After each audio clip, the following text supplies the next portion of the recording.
Japan Journal Consciousness, Reality, and the Courage to Stay an Investigative Commentary. Mal Adams, reporting from Japan. For generations, we have been taught to believe that reality is fixed, mechanical, and indifferent to human presence. That history moves forward by force alone, that the universe exists independently of our attention, our suffering, and our moral choices. This belief has served empires well. It has justified conquest, exploitation, and inequality by framing injustice as inevitability rather than design. But careful study across modern science, philosophy, and spiritual reflection suggests something far more unsettling and far more hopeful. At the deepest measurable levels of reality, the universe does not behave like a machine. It behaves like a field of possibility. Outcomes are not settled until interaction occurs. Observation matters. Engagement changes trajectories. Participation shapes results. Tonight's Japan Journal is not speculative mysticism. It is an inquiry into responsibility. If consciousness participates in reality, then silence is not neutral. Withdrawal is not harmless. And liberation is not something that happens to us. It is something we either enter into or abandon, with full awareness of the cost. When the mechanical universe failed for centuries, Western science described the universe as a clock. Matter moved according to fixed laws. Causes produced predictable effects. Human beings were observers, not contributors. This worldview shaped not only physics, but economics, politics, and theology.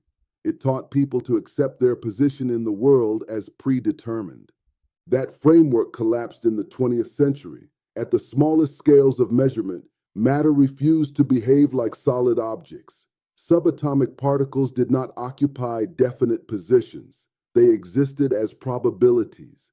They behaved differently depending on whether they were measured. This discovery unsettled science because it challenged a core assumption that reality exists fully formed, independent of observation. Instead, reality appeared to remain unresolved until interaction occurred. For oppressed peoples, this revelation carries moral weight. Systems of domination depend on the claim that conditions are fixed and unchangeable, that poverty is natural, that hierarchy is inevitable, that suffering is simply the order of things. But if reality itself is not finalized until engaged, then injustice is not destiny. It is a condition sustained by participation and by silence. Observation is never neutral. One of the most important lessons of quantum theory is often misunderstood. Observation does not mean imagination creating matter. It means interaction alters systems. Measurement changes outcomes. Engagement affects trajectories. There is no such thing as just watching. Every act of attention influences the field in which events unfold. This dismantles the myth of neutrality. Neutrality has always been a political fiction. Injustice survives not only through force, but through spectatorship. Black liberation theology has always rejected the fantasy of innocent silence. To witness suffering and refuse response is not objectivity. It is collaboration with the conditions that produce that suffering. Science now affirms what oppressed communities have long known. Disengagement stabilizes injustice. Consciousness is not an accident. For much of modern history, consciousness was treated as a side effect, something that emerged accidentally from complex brains. Matter came first, awareness came later, meaning was incidental. But this assumption is now under serious reconsideration. Some scientists and philosophers propose that consciousness may be fundamental, not produced by reality, but embedded within it. This does not mean the universe thinks like a human. It means responsiveness, relationality, and awareness may exist at levels deeper than biology. Reality may not be dead matter animated by chance, but organized potential unfolding through interaction. African and diasporic spiritual traditions have long understood this. Spirit was never confined to individuals. It moved through land, memory, music, ancestors, and community. What empire dismissed as superstition, science is now cautiously rediscovering. The soul is not private property. Western theology taught that the soul resides inside the body like a possession. This idea allowed bodies to be controlled while souls were rhetorically respected. But if consciousness is not localized, if it is not confined to a single point in space, then the soul cannot be owned, confined, or erased. This destabilizes every system built on possession: slavery, colonialism, racial capitalism, digital surveillance. A non-localized soul implies continuity beyond confinement, dignity beyond control, meaning beyond captivity. Liberation in this light is not something granted by authority. It is something recognized, and recognition itself changes reality, a universe that seeks meaning. Some modern scientific thought suggests that the universe unfolds coherently rather than randomly, not toward a predetermined endpoint, but toward increasing complexity and understanding. In this view, differentiation is not chaos, it is exploration. The universe learns by becoming many. Human consciousness is not an anomaly in this process. It is one of the ways reality reflects upon itself. Black survival under conditions designed to erase culture, language, and memory is not coincidence. It is evidence of a universe that refuses annihilation. Oppression failed because the universe did not consent. Participation is freedom.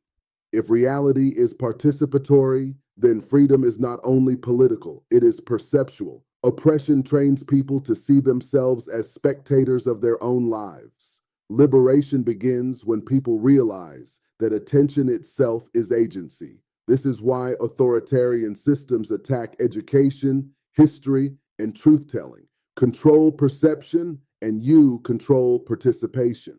But when people recognize themselves as participants, legitimacy collapses.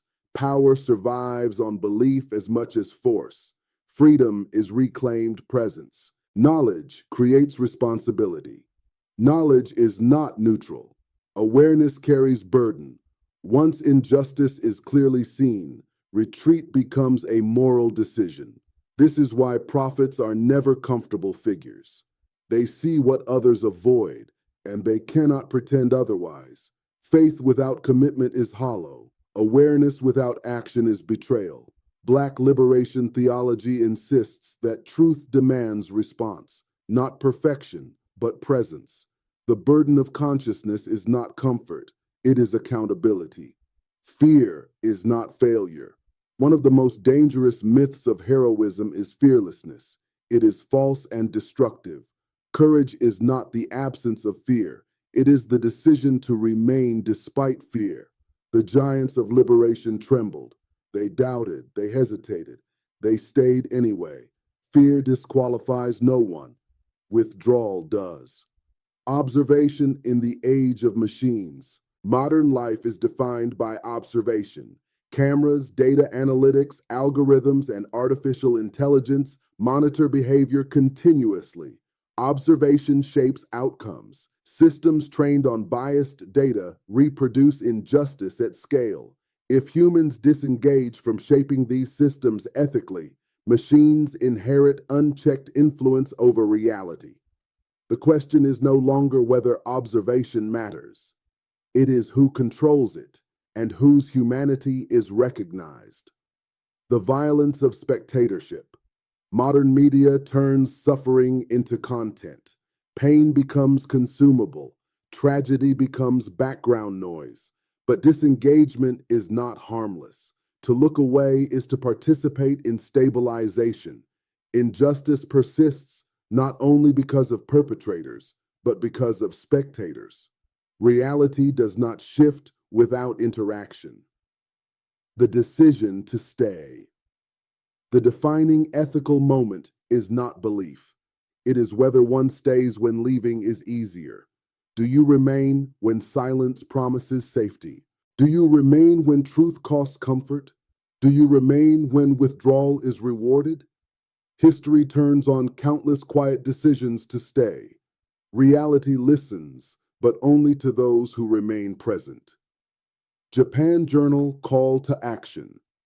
If consciousness participates in reality, then responsibility is unavoidable. Silence is not absence. Withdrawal is not innocence. Every generation shapes the world it inherits. We are not merely reacting to history, we are editing it, decision by decision, moment by moment.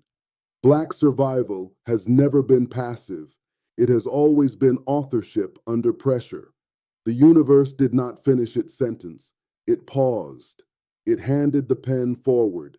The question before us is not whether consciousness matters, but whether we will use it. Thank you for watching. I'm Mal Adams reporting for Japan Journal.